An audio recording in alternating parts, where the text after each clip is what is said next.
Have you ever wondered why children do not look exactly like their parents, or why some siblings look so different from each other?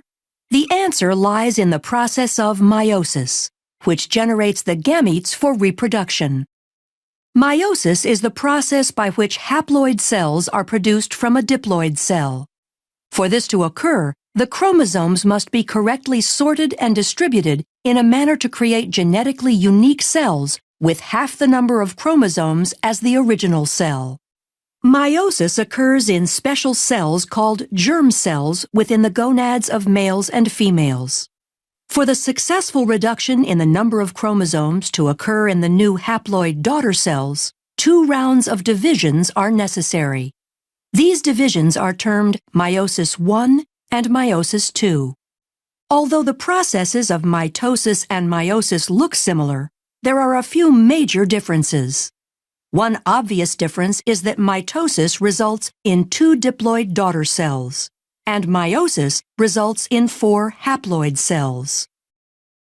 As in mitosis, meiosis begins after a cell has successfully completed the G1, S, and G2 stages of interphase. During the S phase of interphase, the DNA is replicated, producing 2 copies of each chromosome called sister chromatids.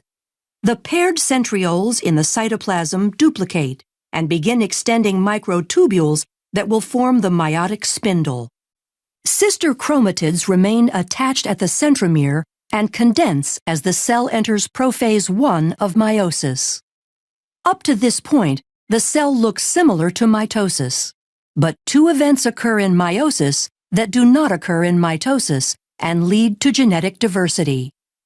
The first event occurs during prophase I, when homologous pairs of sister chromatids lie side by side in a process called synapsis, forming a tetrad or bivalent. The homologous chromosomes share similar but not necessarily identical genes. Once this structure is formed, the second event, called crossing over, can occur. During crossing over, a physical exchange between chromosome segments of non-sister chromatids occurs, increasing genetic diversity. Prophase I concludes with the fragmentation of the nuclear envelope as the duplicated centriole pairs move to opposite poles of the cell. As they move, the centrioles extend spindle fibers forming the meiotic spindle. In prometaphase I, with the paired centrioles in place, the meiotic spindle is fully formed. The sister chromatids attach to the spindle fibers by their kinetochores. Here, another key difference between mitosis and meiosis occurs.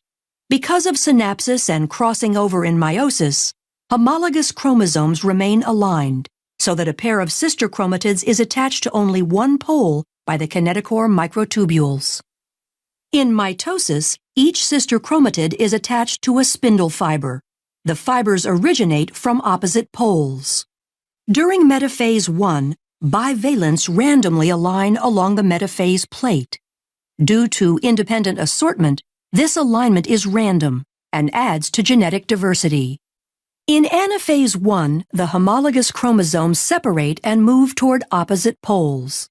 Meiosis I ends with telophase I, when the chromosomes decondense and the nuclear envelope reforms.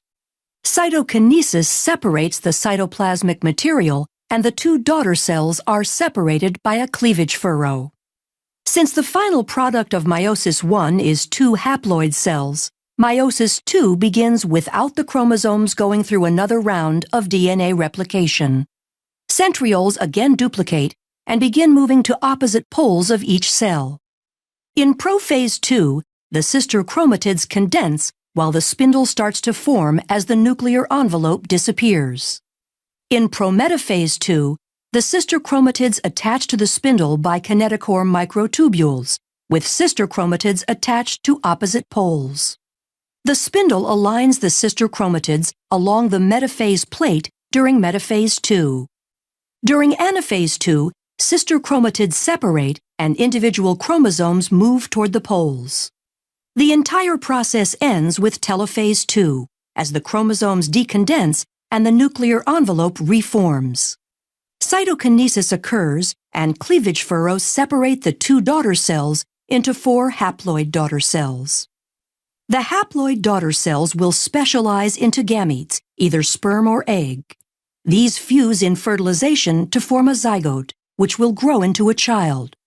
The child receives half its chromosomes from its mother and half from its father. Because men and women produce millions of gametes, and the selection of gametes in fertilization is random, this contributes to genetic diversity. This explains why a child isn't identical to either parent. But why aren't siblings identical? The diversity comes from several sources. In prophase 1, non-sister chromatids can exchange DNA through crossing over, increasing the genetic diversity of individual chromatids. In addition to crossing over, in metaphase 1, the pairs of homologous chromosomes align independently along the metaphase plate and sort independently into the daughter cells. This process, called independent assortment, produces 4 genetically distinct haploid gametes. As the total number of chromosomes increases in an organism, the number of genetically distinct gametes increases by 2 to the nth power. This means an organism with n equals 3 can produce 8 unique gametes.